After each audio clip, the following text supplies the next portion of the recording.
за сервисирање долгови, отплата на камати за заеми од земјава и странство, покривање на штети од елементарни непогоди, за непредвидени расходи, за финансирање на проекти од ИПА програмата. Токму за ова, односно од министерствата, кај финансии за функции на државата, со ребалансот на буџетот повторно има најмногу пари.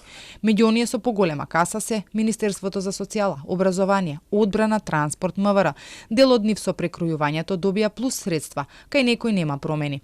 Повеќе пари за плати со ребалансот на буџетот одат за кабинетот на председателот на државата, па така таму просечната месечна исплатена бруто плата е пресметана да биде над 100.000 денари.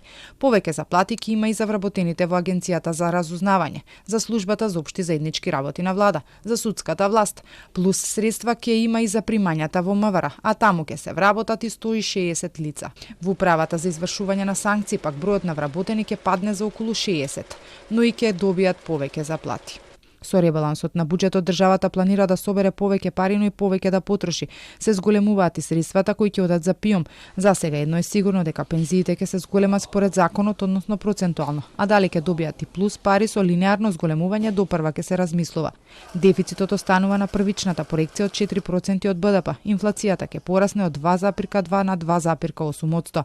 Ќе продолжи задолжувањето и дома и во странство, но уверувањата се дека долгот нема да порасне повеќе од 62% од БДП. Проекциите за раст остануваат на 3,7%. Расправата за предлог ребалансот во собранието почнува во среда.